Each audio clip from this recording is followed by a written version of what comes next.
We're going to talk about the Tardy Tisha B'Av, which actually means this year we know that Tisha B'Av actually falls out on Shabbos. So we push it off for a day, right? It's called the Tisha B'Av Shinitcha. So,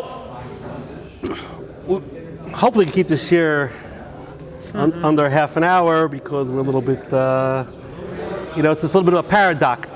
We're at the end of the Zman, we're happy, but we're sad because the end of the Zman. It's also Tisha B'Av mixed up in the equation. But right now we're about to have Bein Zmanim, all about to go on vacation. So it's life is difficult. We have to live with contradictions. My father-in-law always says that Yirmiyahu said Eicha. If you ever read Eicha, it's a pretty dreary book, right? But we know that you can't be a Navi, you can't say Nevuah unless you're happy. The Ober Rambam. Right? That's why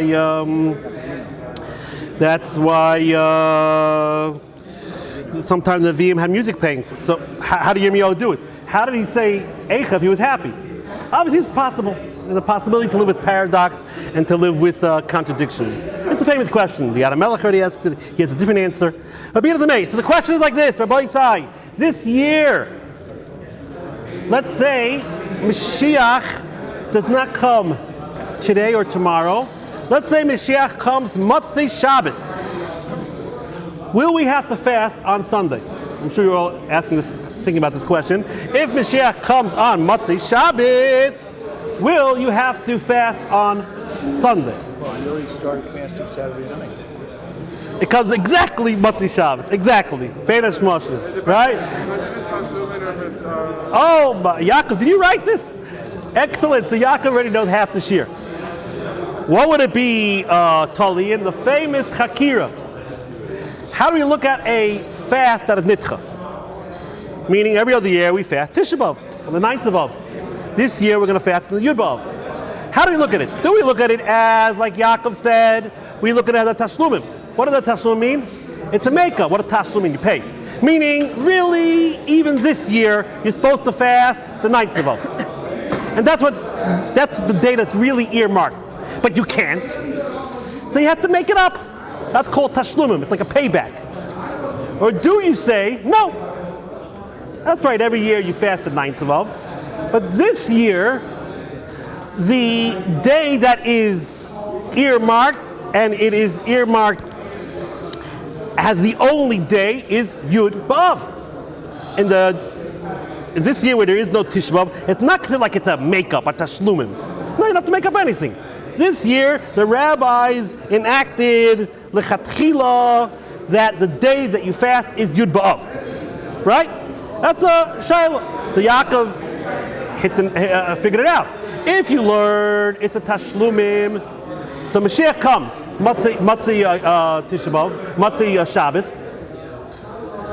you still have to fast because Mashiach didn't come until after Tisha B'Av. You were supposed to fast on Shabbos. You can't.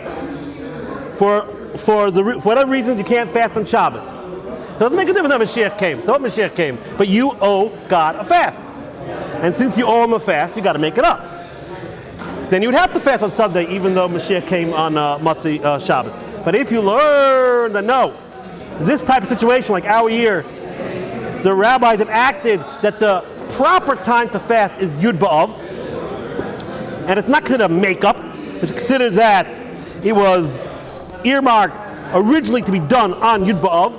So then, clearly you don't got to fast because Mashiach came. So why would you have to fast? So this is a shayla, and we're going to see that this shayla has maybe 6 or 7 nafkaminas. The question is, why in the world would we think that it's not tashlumim? Meaning, initially we're going to say it's clear like day that when Yud Zayin B'Tammuz falls on Shabbos, which is this year too, then it's clear like day that Yud Ches B'Tammuz is a tashlumim. That's clear like day that it's considered a payback. It's considered a tashlum. You have to make up for your failure of fasting on Shabbos. That's clear like day. So why would I think Tisha B'Av is different? Just like Yud Zayin B'Tammuz is Vishor considered a tashlumim, right? So why would I think? What? Why is that clear? We're going that way. Well, maybe at the end of this year we'll change that. But seemingly everyone would agree that Yud Zayin B'Tammuz Yud Ches B'Tammuz, when you fast on Sunday, is considered a tashlum. It's not so hard that Tisha B'Av should be completely zakir. Oh wait. So why would it be different? Is it chiyuv tashlumim on a regular fast if you missed it? That's a whole nidon. That's a whole nidon. A whole big use my focus about that. Can you skip the fast? So why would Tisha B'Av be different? The answer is based on a Gemara in Tainus. The Gemara in Tainus brings down a stira. When was the Beis Hamikdash destroyed? One pasuk in the Navi implies the 7th day. One pasuk in the Navi implies the 10th day. Right? And we know it's the 9th day. So what's going on? So the Gemara says like this: B'shiva nichzu nachrim leheichel. In the 7th day, the Goyim, the Gentiles, breached the Beis Hamikdash. V'achlu v'kilklu by Shvi Shmini, and they disgraced it for day 7 and day 8. And the 9th day, toward the night, meaning almost the 10th day, they ignited the Beis Hamikdash. So basically, Tisha B'Av, right before Shkia, they lit the Beis Hamikdash. They started burning the Beis Hamikdash. And it burned the whole 10th day. Like it says, so it comes like this.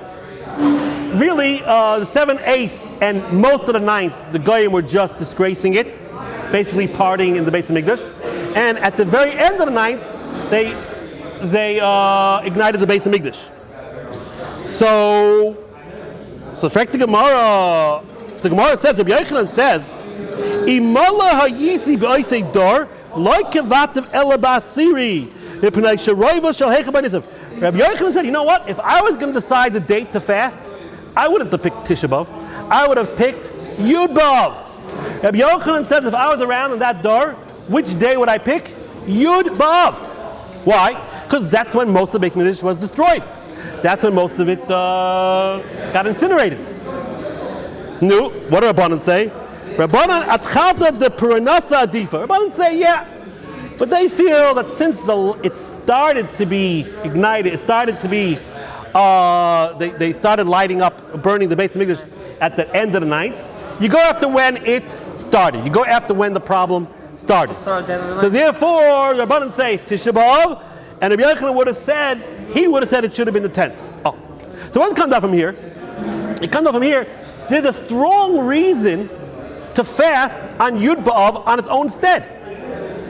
Because even Rabbanan agree with Rabbi Yochanan in principle, Yud B'Av would have been a proper day to fast.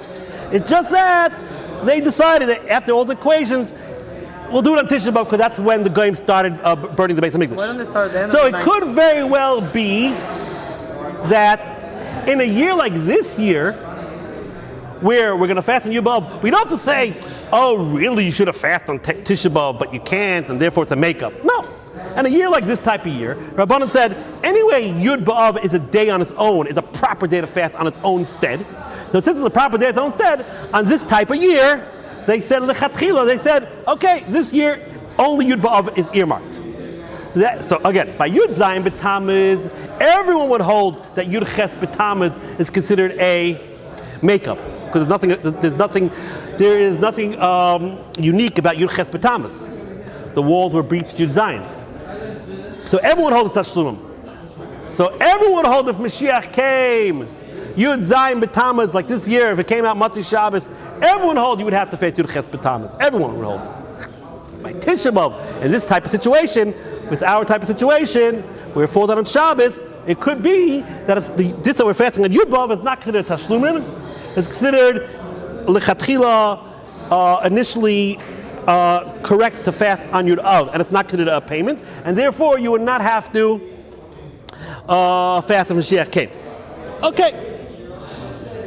Now, what will be another nafkamina? We're going to talk about 6 or 7 nafkaminas, and they're going to be a bunch of rayas.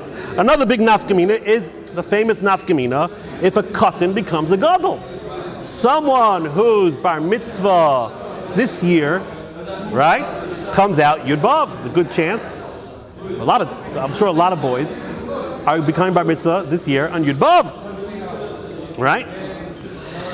So would he have to fast? If you learn that it's a tashlumim, you wouldn't have to fast. What do you have to? Tashlumim means you have to pay back something. Well, you didn't have to fast on Shabbos. You don't have to fast on Shabbos, which is the proper day, initially, which is the day that would have been the proper day. So what do you have to make up? You don't have to make up anything. What do you have to complete? You're cutting. On Shabbos you don't have to fast, so you don't have to make up anything. But if you learn like the other side, that's not called tashlumim, but it's called that this day, Yud B'Av, is the day that was initially enacted that should be the day should be fast. So you became bar mitzvah on Yud B'Av, you got to fast. So that would be a big nafkamina, a katan that has a bar mitzvah on Yud B'Av. Okay. Now, as an aside, someone may say, like the Avnei Nezer says, wait, no, that really is not enough kamina. Because we all know what's the halacha. The halacha is, let's say in Texas, they enacted a fast, right? You don't have to, you could have a Tanis Sibur many times, there's no rain, or many other reasons, the community would enact a fast. So let's say someone visits from New York to Texas. So the New Yorker says, what do I got to fast for? In New York, there's plenty of rain, no problem in New York. So the halacha is in the Shulchan Aruch, you have to fast. Anyone who visits a place that the community is fasting, they have to fast too. So l'chayra, seemingly our nafkamina is not true. Because even if you want to say the katan doesn't have to fast because he was a katan on Shabbos, but bottom line is, everyone else is fasting now. And since everyone else is fasting now, you have to fast too. You know worse than the guy who came in from New York that visited Texas, that everyone in Texas is fasting, you got to fast too. Oh. So is that right or not right? So first of all, we still have enough nafkamina before ger. We'll still have enough nafkamina. I mean, if the katan goes to a place where they're goyim. Let's say the katan becomes bar mitzvah on Yud B'Av, and he happens to be in middle Congo where there are no Jews. So then then our chakira would be applicable, because do I have to fast or not? Don't tell me I'm in a place where everyone else is fasting. No, I'm in the Congo. No one is fasting there. Second of all, the Avnei Nezer is a big chiddush. He says this halacha does not apply. When a New Yorker goes to Texas, he has to respect the community that he is in now, because he's a visitor. But this katan is in the same community. He didn't travel anywhere. It just happens to be he doesn't have to fast because he was a katan on Shabbos, and the fast on Yud B'Av is a tashlumim. So he doesn't have to But fast. the whole world is fasting. So what are you going to say? But you're a visitor. He's not a visitor. Only a visitor has to respect the community. But if for whatever reason, like in this case, where he lives there, he doesn't got to respect the community he lives in. He can do what he wants, right? And he can do what he wants, and they can do what they want. That's the big chiddush of the Avnei Nezer. So according to that, so basically it's like this: either you're going to have a nafkamina if the katan is in the Congos, or you'll have a nafkamina according to Avnei Nezer, no matter where the katan is. The question is, would he have to fast on Yud B'Av? Oh, so that's totally an al chakira. If it's a nitcha, if it's a tasumim, no. If it's considered a fast on its own right, yes. Oh. Now, the Maharsham says no. It's still not a nafkamina. Why is it still not a nafkamina? Because even though the katan doesn't have to fast on Shabbos, if the principle that he should have, if you're allowed to fast on Shabbos, in principle, he's a katan and you wouldn't have to fast on that Shabbos. It's not true. He would have to fast because of chinuch. So it's not true. Even if a katan is a katan on Shabbos, he still has to make a makeup. Why does he have to make a makeup? Because he would have to fast on Shabbos because of chinuch. So even though he becomes bar mitzvah on Yud B'Av, he does have to make a tashlumim. Oh. But this gets to well, first of all, we can say even if that's right, we can still have nafkamina by a ger. A ger certainly didn't have to fast on Shabbos, right? A ger certainly doesn't have to fast on Shabbos. Second of all, he's saying a big chiddush, that since you had to fast on Shabbos because of chinuch, you have to make it up on Yud B'Av, even though you're not a katan anymore. It's a very lumdish. It's on the father, it's not his. You can talk about that. It's on the father. It's not on him. You can talk about other things. Right now, he's a gadol, so he has to make up something he has to do when he's a katan because of chinuch. We could talk here in length.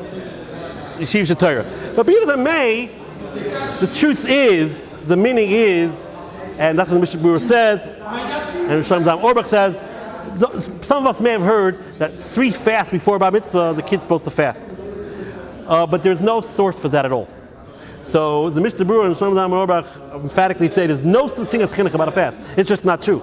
If the kid is a day before his Bar Mitzvah, there is no din for him to fast at all. Maybe on Yom Kippur there's some din of maybe on Yom Kippur, but definitely there's no din to fast. So what the Mashtam said that there's a din of chinuch to fast on Shabbos, even when he's a katan, is just Shlomo Auerbach says there's no source for such a thing. So be it as it may. What are our nafkaminas so far? So we said the nafkamina would be if Mashiach comes on Motzei Shabbos, would you have to fast? We said a nafkamina be a katan that becomes a gadol, would he have to fast? And we said a nafkamina would be a ger. If he becomes a ger on Sunday, would he have to fast? If it's tashlumim, yes. If it's tashlumim, no. And if it's considered earmarked initially on Yud B'Av, yes. Well, how is he going to be the guy? Good question. These are good questions. Oh, but the truth is, these are just chump change. These nafkaminas, like it's not happening. I mean, the cotton is that could be pretty common. But there are going to be other big major nafkaminas. This Shabbos, which is again Shabbos Tisha B'Av, are you usher in tashmish? Right? You're allowed to live with your wife. So during the 9 days, definitely allowed to live with your wife. No question about that. But what about this Shabbos? So it would be tali. This would depend on our chakira. If you say that this Shabbos is really Tisha B'Av, really you should be fasting this Shabbos. Really, you should have fasted this Shabbos. And the Yud B'Av is only a makeup. Well, we know that an Ovel, God forbid someone who is a mourner, does keep some Avelis on Shabbos. What Avelis does he keep? Dvarim Shebetzina. Right, an Ovel, in the 7 days that he's an Ovel, if it comes Shabbos, he's also in Tashmish. Right?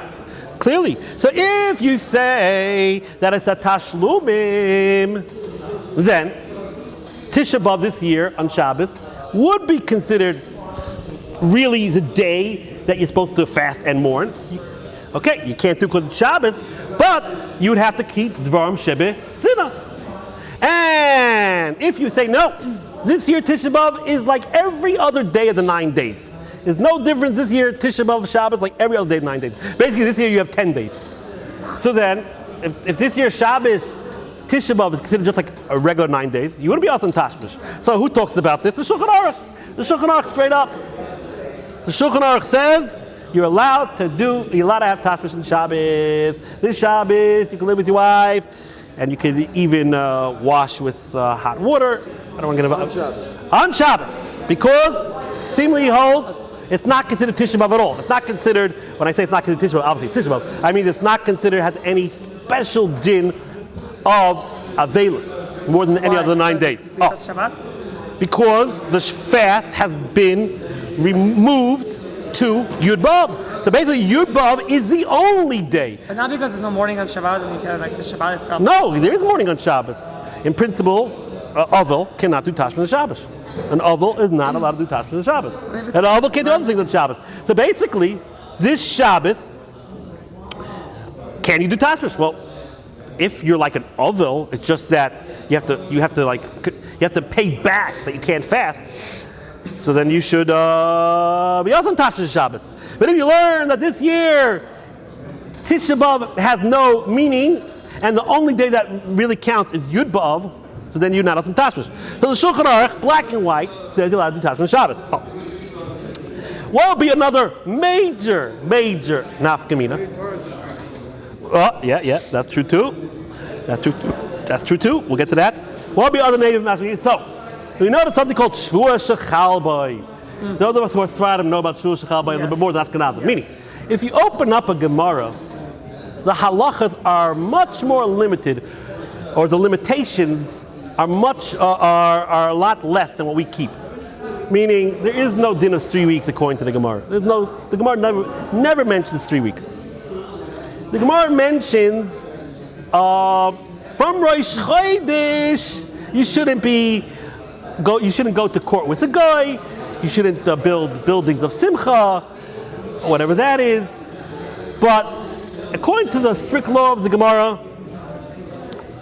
from Rosh Chodesh, you could take a shower, you could take a haircut, you could listen to music. I don't know about music. You could take a haircut, you could take a shower, laundry. And you could definitely eat meat and wine, that's for sure. Where does the Gemara start talking about? When does the Gemara start getting, when it starts getting serious? Shvua Shechalbei, the week that Tisha B'Av falls out on. The week that Tisha B'Av falls out on, that the Gemara says you can't do laundry and you can't take haircuts. It doesn't say anything about taking a shower. That's also minig. So the strict halacha is you cannot do laundry or take a haircut. Shvua Shechalbei, and that is what the Svardim hold. Svardim hold there's no such thing as 9 days. At least most Svardim do hold for Bas and Yain, but for this, that's also only a minig. But only Shvua Shechalbei. Ashkenazim hold. They made a minig. It's only minig. They took on a custom already from Rosh Chodesh. So let's talk to our Svardi. Our Svardi says, Shvua Shechalbei, too bad Ashkenazim. You got all 9 days. You can't take haircuts, and you can't do laundry, and you can't take showers, and you can't listen to music. No, we're on Shvua Shechalbei. That's it. That's what the Svardim hold. Okay, Svardim. What about this year? What about this year? There is no Shvua Shechalbei. What day does Tisha B'Av fall out on this year? Sunday. Well, Yud B'Av falls out this year on Sunday. It's like the Sfardi's dream to get Tisha B'Av to fall out on Sunday. You basically don't have any issue of not taking a haircut or not doing laundry, because when did Tisha B'Av fall out on Sunday? That's the week. But Monday, Tuesday, Wednesday is already after Tisha B'Av. Certainly, you don't have to keep any customs then, at least according to Halacha. So that's the law. If Tisha B'Av falls out on Sunday, a Sfardi does not have to worry about haircuts and washing. Okay. What about this year? This year, Tisha B'Av, the real Tisha B'Av, meaning the 9th of, falls out on Shabbos. So then you have a whole entire week. You have a whole entire week to worry about, right? Because Shabbos is the 7th day of the week. Last time I checked, 7th day of the week. Oh, but wait a minute. Tisha B'Av falls out on Shabbos, but we don't really keep Tisha B'Av. So is it called Shvua Shechalbei or not? So this will be based on our machlokes. If you say that even this year, really the real day to fast is Shabbos, and really this that we do it on Yud B'Av is only a makeup, but the real day, even this year, is Tisha B'Av, which is Shabbos. So then the Sfardim would have to keep a whole week of not doing laundry, because it's Shvua Shechalbei. Shabbos is Shvua Shechalbei, so you got to keep the whole 6 days before that. But if you learn like the other way of the Chakira, then no. This year, when Tisha B'Av or Yud B'Av falls out on Sunday, Shabbos is not considered, and has no connections to the usual Tisha B'Av. So it comes out this year, Tisha B'Av falls out on Sunday, meaning the only day that's earmarked for anything special Sunday. So you would not have to, the Sfardim would not have to be worried about this. So, what would you think the Shulchan Aruch Paskin about this? Well, good news, the Shulchan Aruch L'Shitasai. Just like the Shulchan Aruch says you're allowed to do Tashmish on Shabbos, he says this year the Sfardim are allowed to do laundry and haircuts the whole entire week. It's L'Shitasai, because he holds that it's not considered Tashlumim, it's not considered a makeup, it's considered Yud B'Av is a day that is initially earmarked for this year. Hence, he holds what's Tisha B'Av of Shabbos is nothing. It's just like a regular day. It's a regular 9 days. He therefore holds you could do Tashmish, and he holds there's no Shvua Shechalbei. Okay, now, what about the Ramah? Right? We love the Svardim, but we have to give a little respect to the Ashkenazim too, right? Yeah. So the truth is, if you open up a Shulchan Aruch, the Ramah says you cannot do Tashmish on Shabbos. He says The Ashkenazim, the halacha is there is a veilus on Shabbos, and tashmish is also according to the Ashkenazim on Shabbos, right? That's all. So what would you think so he holds l'chayra like the other way, that the real day is Shabbos, the real day that's earmarked for Tainus and for Aveilus Shabbos. We have no choice to make a makeup. So what would you think the Rama would say about Shua Shechal Boy? What would he say? L'chayra, he should say you're also all 7 days, because he considers the real Tisha B'Av Shabbos. Oh, what does the Rama say about this? He says nothing. You know why he says nothing? Because it's not relevant. Because according to the Ashkenazim, you're also Rosh Chodesh anyway. So it's not. So that's why the Rama would not talk about this, because there is no Shua Shechal Boy according to the Rama, because it all starts according to Ashkenazim from Rosh Chodesh. But the truth is, this is not 100% so, because there are some kulas. There are some kulas that we even Ashkenazim have. For example, children's clothes. The Mishnah Berurah says you could wash during the 9 days, just not Shvu Shechal Boy. So let's say Tisha B'Av, let's say, is Tuesday. So only from Sunday, Monday, Tuesday you can't wash children's clothes. Other nafkaminas would be siyum. You know, when I was in camp, they would make a siyum every day of the 9 days, and the whole camp would eat meat, but that's halachically not allowed. The law is Shvua Shechal Boy siyum only is a heter for 10 people. Only 10 people are allowed to eat fleishiks from this is strict halacha. So cool. This is a strict halacha that Shvua Shechal Boy siyum, the heter siyum, even the heter for bris, is only 10 people. Who are those 10 people? Who are those local 10 people? We're not going to get involved right now. But but for the 9 days, you can invite anyone. So basically, depending on what the breakup is, let's say Shul Shechaba is Tuesday, so on Sunday, Monday, Tuesday, if you do a siyum, you can only invite 10 people. But the other days you can have 1,000 people. Okay, so there are some nafkaminas. The other nafkaminas about a person only has one pair, one chaluk, one robe. Then you could wash during the 9 days, not Shul Shechaba. So there are some minor differences, even according to the Ashkenazi world. So that's exactly what Shamina said. L'chayra, according to Ramah, l'shitasai, that Tashmish Zatzar on Shabbos. So l'shitasai is called Tashlumim, and l'shitasai, the main day, is Shabbos. You would not have any of these heterim for the whole entire week, because he would consider the whole week, meaning the whole preceding week, he would be considered Shua Shechal Boy. Okay. So far, what nafkaminas have we had so far? We said the nafkamina about this chakira, right? We have a little chakira, and all of a sudden, all these nafkaminas. What's the chakira again? Is Yud B'Av the Tashlumin, or is it considered the original day, or the proper day? So we said a nafkamina would be Mashiach. We said a nafkamina would be a Katan. We said a nafkamina would be a Ger. We said a nafkamina would be we could do Tashmish and Shabbos. We said a nafkamina would be Shvua Shechal Boy. But there are many more nafkaminas. What other nafkaminas would there be?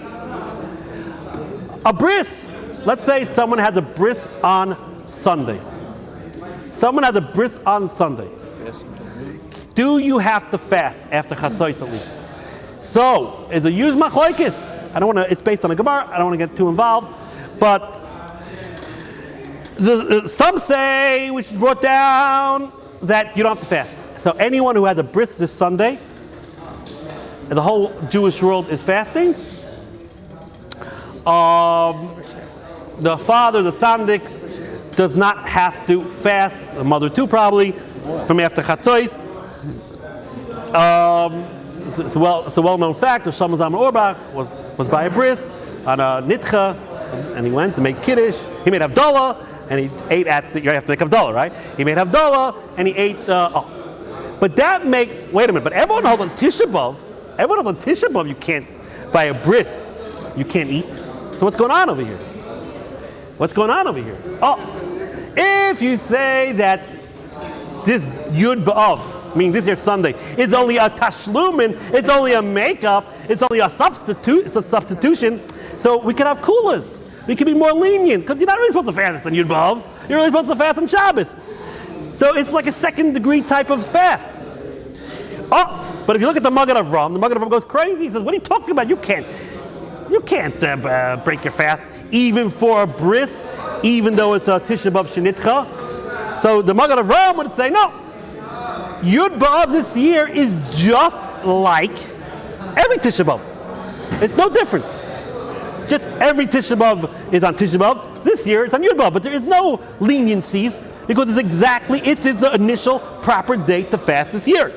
Oh, so that will be a nafkamina. What else will be a nafkamina? If you look at the halacha, a lot of Chachamim say on a Tisha B'Av Shenitcha, like if you're not feeling so good, you could break your fast. Basically, you could be not so sick, and you could break your fast because. Again, we're saying it's more lenient. We're saying it's a tashlumim. So, what do we say the nafkaminas are so far? We said Mashiach. We said a katan. We said Tashmish on Shabbos. We said Shvua Shechalboy. We said a bris that comes out on Sunday. We said if you're a little bit sick. And we could mention what Yaakov, whether you're allowed to learn the Shabbos. Are you allowed to learn the Shabbos? Right? The Maggid Avram says you can't learn the Shabbos. Nothing. Because it's like Tisha B'Av. You can't learn the Shabbos. It's just like Tisha B'Av. You can't have Tashmish. You can't learn. Okay, but if you hold, I want to make things clear. I'm not doing Halacha L'maisa here. I'm just setting it up nicely. It doesn't. Not everything actually lines up as nice as I'm lining it up. But just to make it look, just to line it up nicely, that if you learn Tashmish because it's a Tashlumim, so the real day is this Shabbos is the real day to fast. So you can't learn Torah either. There's a machlokes about that too. Oh. So let's see. Let's bring some rayas from Gemaras. Which way is it? So we have a Gemara in Megillah that asks a question. The Gemara asks a question in Megillah. Why is it that Tisha B'Av that falls on Shabbos, we fast on Sunday? The Gemara asks, so why don't we do it on Thursday? That's the Gemara's question. Open Gemara and Megillah. Right? What does the Gemara answer? Tisha B'Av akdume peranius loy mekadmi. No, we don't like to celebrate fasts early. We don't like to memorialize or to keep a custom that's related to mourning. You don't want to do it early. You want to push it off as much as possible. Right? Because it's a sad thing, and by din that it's sad, it would almost be like disgraceful if you do it early. It's something you don't want. It's something you want to show that you're not happy about. That's what the Gemara answers. Now wait 1 minute here. What type of question is that? What's the Gemara asking here? Why, when Tisha B'Av is on Shabbos, why don't we do it on Thursday? What type of question is that? Why should we do it on Thursday? If you learn that Yud B'Av is the proper day, because that was the day that most of the Beis Hamikdash was burnt. So of course we do it on Sunday.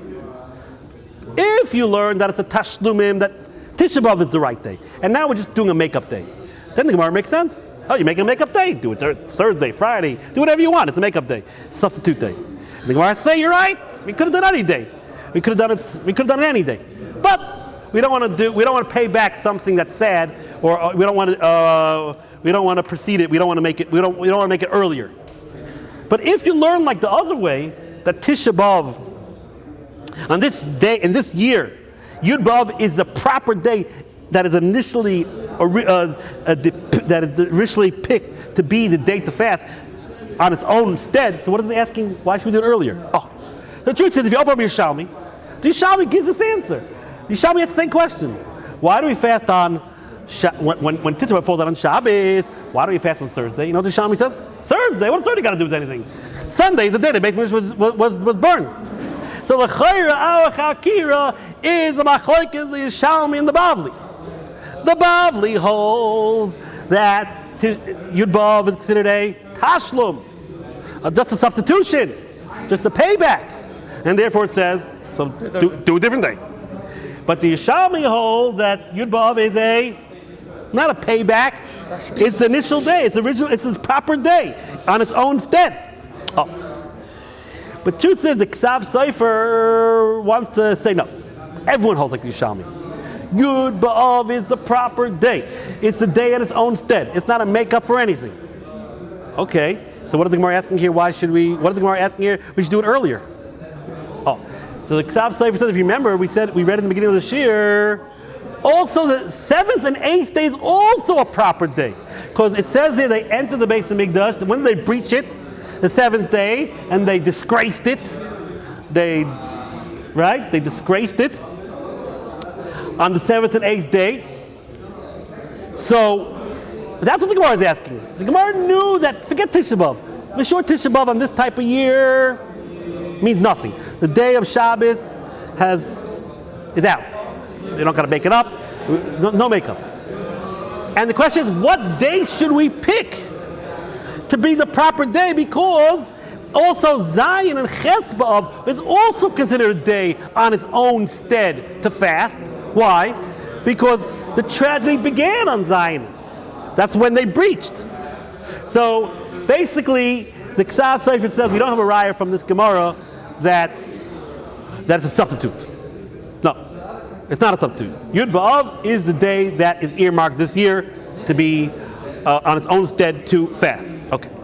But l'chayra, we have another raya, which is Yaakov brought up at the beginning of the Shir. The Gemara is there in Megillah that Rabbi said, if it was up to me at a year like this, if it was up to me in a year like this, I wouldn't fast at all. Hayol v'nitcha yitcha. Right? Tisha B'Av shechali is b'Shabbos. Habedechin lachas Shabbos. V'amar Rabbi, hayol v'nitcha yitcha. Rabbi wanted to say, in a year like this, you know what? Just forget about it. Forget about it. Don't fast at all. You can't fast on Shabbos, so just forget about it. Well, does that make sense if it's tashlumim, or if if this year the proper day is Yud? If it's tashlumim, it makes sense. Rabbi said, listen, you're not going to make pay up. No, you're not going to make a substitution. No substitution. You don't have to substitute. You can't finish. There's no payback. But if you learn that on a year like this, the proper day that is earmarked on its own stead is Yud B'Av, so why would Rabbi say not to fast on Yud B'Av? This year we should fast on Yud B'Av on its own stead. Most of the Beis Hamikdash burned on Yud B'Av. So l'chayra, the Chassam Sofer says this is the definitive raya that it's a tashlumim. Then Rabbi makes sense. That, he holds you don't have to pay back. What was. Oh. The truth is this may be so, but the Chacham argue. So we don't know why the Chacham argue. Did the Chacham argue and say, no, Rabbi, you're right, it's a tashlumim, but you got to make it up. Rabbi said you don't got to make it up. And the Chacham said you do have to make it up. Or did 4 minutes to what, 40 or half? Oh Lord. Or did the Chacham say, Rabbi, you're barking up the wrong tree? There's no kahayil v'yitcha. Since it was pushed off, nothing was pushed off. That's what Chacham is saying. You're wrong, Rabbi. Nothing was pushed off. The fast day of this year is Yud B'Av. Oh. So Rabbi side. We said many nafkaminas, which way you look at it. Is it a tashlumim or it's on its own stead? Oh. And why do we say again, I said at the beginning of Shir, that everyone would agree by Yud Zayin B'Tammuz, that Yud Ches B'Tammuz, like this year, would have been considered a tashlumim. Everyone agrees there. And we explained because Yud Ches B'Tammuz has nothing special about it. So why would you fast Yud Ches B'Tammuz? It must be it's a substitution or a payback. But we said on Tisha B'Av, we said Yud B'Av on its own stead has something about it that makes sense to fast on its own stead. What? That most of the Beis Hamikdash burned. Like Rabbi Yochanan said, I would have liked to make every year to be Yud B'Av. Oh. But now, in the last couple minutes, we're going to say a mahalach from the Zaydi. Who's the Zaydi? Minchas Chinuch. Very good. I see you listen. The Minchas Chinuch. The Minchas Chinuch has a whole new take about this. What is the Minchas Chinuch talking about? We should know that there's something called the 4 fasts. Same Revi, same Chamishi, same Shvi, same Asiri. These fasts are not D'Rabbanan. They are Midivrei Kabbalah. What does Midivrei Kabbalah mean? From the Navi, right? Not Kabbalah like Hijiwibi. No, from the Navi. That's what Midivrei Kabbalah means. These Tainas, Esther, Rabbanan, maybe even a Minig, but the 4 fasts are not Oraisa. Obviously, God didn't say fast in Tisha B'Av because the Beis Hamikdash was destroyed when Moses came down from Sinai. Obviously, that didn't happen, right? But it's very strong. These dinim of fasting because it's not a regular Rabbanan. It's Divrei Kabbalah because it's an open pasuk in Zechariah. Open pasuk in Zechariah. Oh. Like it says, same Revi, same Chamishi, same Shvi, same Asiri. Same Revi means Tammuz, because from Nisan, Revi is the 4th month. But the Minchas Chinuch says he has a big problem. He says, if you open up a Gemara in Rosh Hashanah, Gemara in Rosh Hashanah says, what day do you fast on Tavis? So everyone says, we know, Yud B'Tavis. That's when the siege started. But the Gemara there says, Rabbi Kiva said, no, Rabbi Shimon said, no, I think it should be Hey B'Tavis. Yeah, why Hey B'Tavis? What happened on Hey B'Tavis? Well, a Hey B'Tavis was after the Beis Hamikdash was destroyed, the people in Bavel heard about it only Hey B'Tavis. It took them a couple months to hear about it. Because if you know a little bit of history, if you learn a little Navi, you know that there was before the Beis Hamikdash was destroyed, 11 years before that, 13 years before that, a large contingency of Jews went to Bavel, right? So there was already a community in Bavel before the Beis Hamikdash was destroyed. So they only heard about it, Hey B'Tavis, that the Beis Hamikdash was destroyed. So Rabbi Shimon said, that's when you should fast, Hey B'Tavis.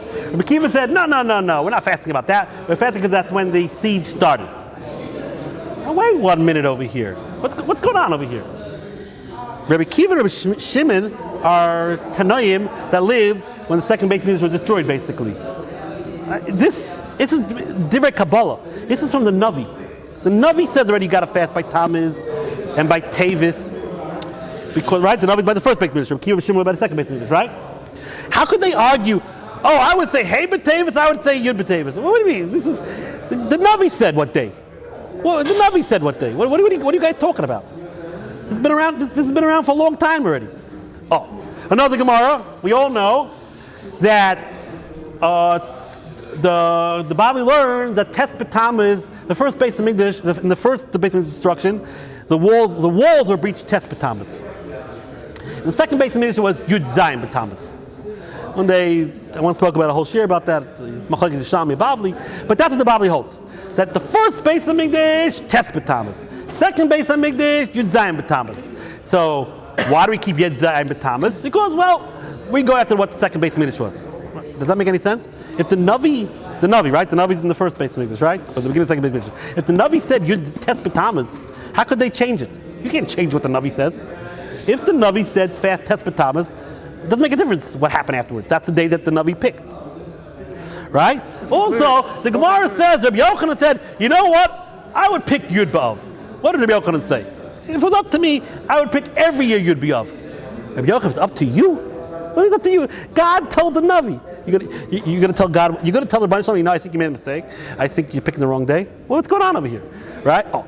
So the Minchas Chinuch famously says that no. He says the takana of the Divrei Kabbalah, the din of the Navi, was just the months. The Navi never said which day. Look at the pasuk.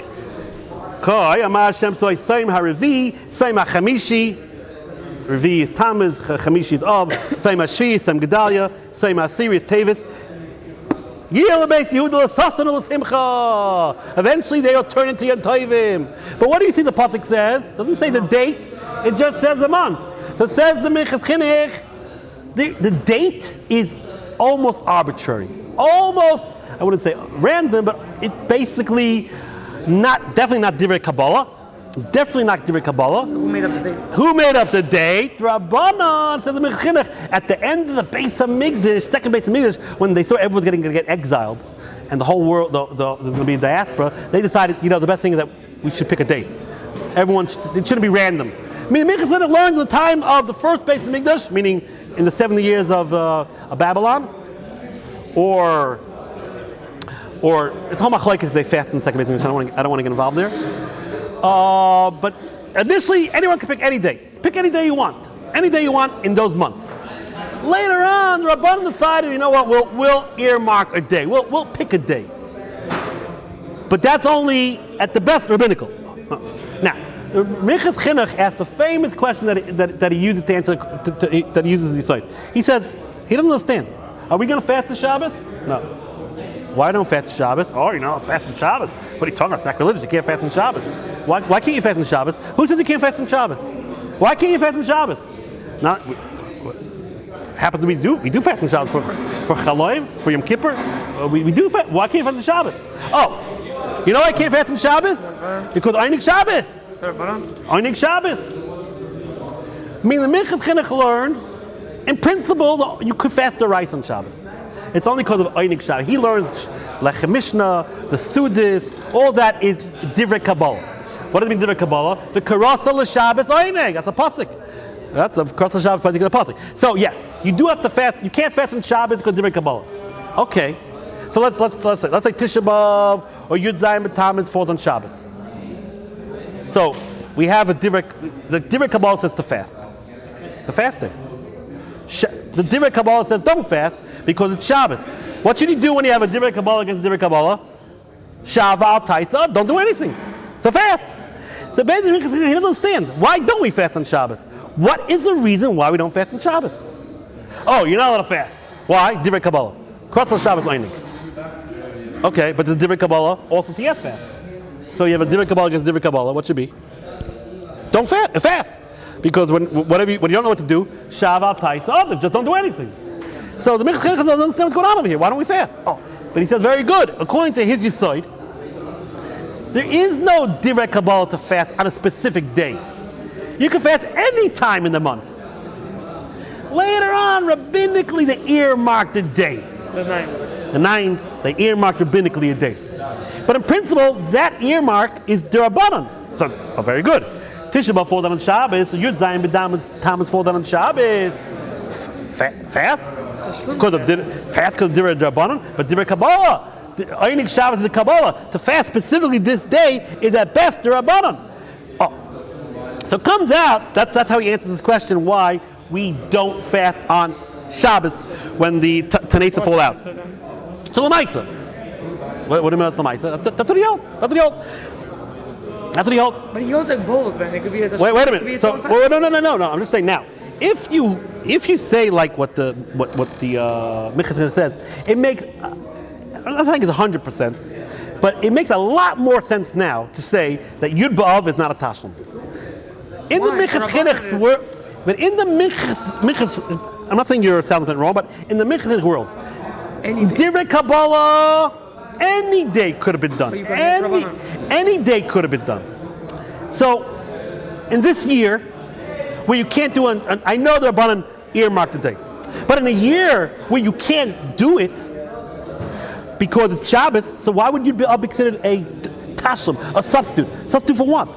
It was random that you picked Shabbos. You could have picked any day. The Rabbanan could have picked any day if they wanted. They had a reason to pick. They had a reason to pick Tisha B'Av. But in principle, the Divrei Kabbalah is what? In principle, the Divrei Kabbalah is any day of the month. So in principle, any day of the month could have been the fast day. So of course, it's cogent. It makes a lot more sense to say that Yud B'Av is not a substitution. Why would you make a substitution that's something that doesn't need to be substituted? Any day could have been picked. Any day could have been picked. If you learn like Pashtus, no, the Navi said Tisha B'Av. Then the Navi said Tisha B'Av. So when you can't do Tisha B'Av, you're doing it the next day. It's considered a payback. But if the Navi never said any day, so this year we'll pick this day. We'll pick Yud B'Av. That's the understanding. You wanted to pick it because of the beginning of the construction. I understand. You can't pick the 20th. That's why I understand. But the whole source of the tinus is the Divrei Kabbalah. That's where it's all coming from. The Rabbanan decided to quantify it. But where that quantification doesn't work So it makes sense. So you pick a different day. Not a random date. No, we'll pick Yud. I understand. So pick Yud. But really, they could have picked any day. That's what I'm trying to say. It could have been Yud Ches. It could have been Chav. Because any day, in principle, is legitimate to be the day of the fast. Okay. So those are the two mahalchim. Now, what's the nafkamina? According to the first mahalich, only Tisha B'Av and Yud B'Av, we could say Yud B'Av is on its own stead because it was the day that most of the Beis Hamikdash was destroyed. But if you look at the second mahalach, like the Minchas Chinuch, it would be even by Yud Zayin Tammuz and Yud Ches Tammuz. Even then, you would look at Yud Ches Tammuz not as a tashlum, not as a substitution, not as a payback, because any day of the month, in principle, could have been appropriate. Oh, where are we up to? What time? 50 minutes. Oh. So everybody say I have a lot more to say. I know it's hard for you to believe, but I have a lot more to say, but I don't want to be overtaxing over here. We are at the end of the man. I'll just end off with a vart on Eicha. So if we look at Eicha, the first 4 parakim, which the fifth one is more like a tefillah, the first Aleph Beis and Dalid are all written in the form of Aleph Beis, right? There are 22 pesukim basically. And in Gimel, we have Aleph Beis 3 times, right? Why is that so? Why is it so that Aleph Beis and Dalid is Aleph Beis 1 time, and Gimel is Aleph Beis 3 times? The Maral asks this question. So the Maral points out, if you look up the story, the history of who wrote Eicha, we said Yirmiyahu wrote Eicha. But if you look at the Navi in Yirmiyahu, it says he wrote 2 editions. He wrote 2 editions to Eicha. First, he wrote Aleph Beis and Dalid, and later on, he added Gimel. Later on, he added Gimel. I think also later on he added Hey. Even after that, if you know the story, he wrote Eicha. There was an evil king. I forgot his name. One of the evil kings got all upset at Yirmiyahu. He ripped it and burned it. Then he wrote it again, a second edition with more parakim. But the Maral explains that Aleph Beis and Dalid are Keneged, the first Beis Hamikdash, and Perek Gimel is Keneged, the second Beis Hamikdash. He brings proofs from the stories that are explained. If you look at Gimel, it is intimating, it is hinting to the second Beis Hamikdash. So if that's so, what was the reason that the first Beis Hamikdash was destroyed? Because of the 3 cardinal sins. So therefore, we have 3 parakim that shadow or that hint to the fact that there were 3 sins that the first Beis Hamikdash was destroyed. What was the second Beis Hamikdash destroyed for? Sinas Chinam. So there's only 1 sin. So therefore, Perek Gimel is, there's only 1 Perek Gimel, because that is connected to the second Beis Hamikdash. But lest you think that Sinas Chinam is lesser of a sin, in Perek Gimel we do the Aleph Beis 3 times.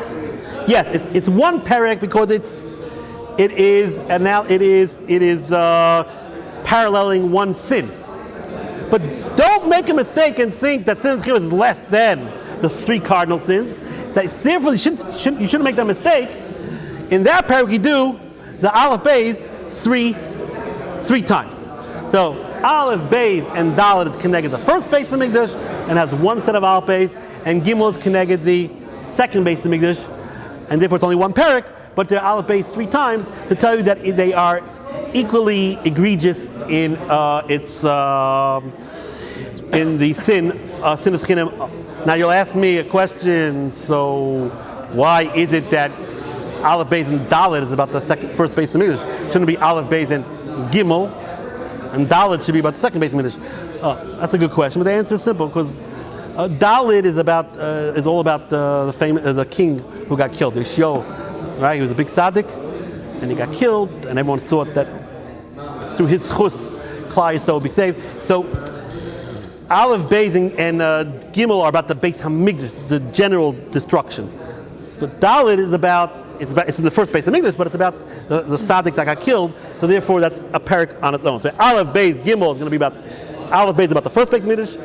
Gimel is about the second Beis Midrash. It is true Dal is also about the first Beis Midrash, but it's about a certain very particular issue about the tragedy of a certain singular person who got killed. Okay, Rabbi Yisai, we'll stop over here, and hopefully we'll have a kiyum of the pasuk. Same Revi, same Chamishi, same Shi, same Asir. Yile Beis Yehuda leSason uleSimcha uleMayadim Toivim.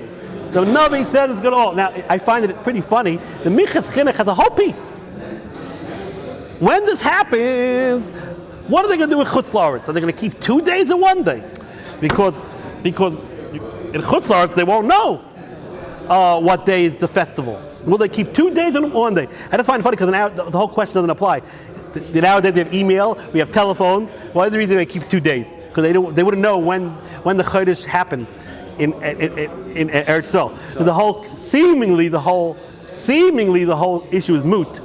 Because in our days, unless you want to say Minigav is saying B'Yudayim, unless you want to say that, but there's no Minigav. Right? I don't want to get involved. L'chayr Minigav is saying B'Yudayim. He got very Yaakov, excellent. That's what he goes through. A whole page about this. 1 day, 2 days. I wouldn't believe what's going on over there. But that's what he's claiming. What will be inside the Mashiach? Okay, Rabbi, we're going to stop over here.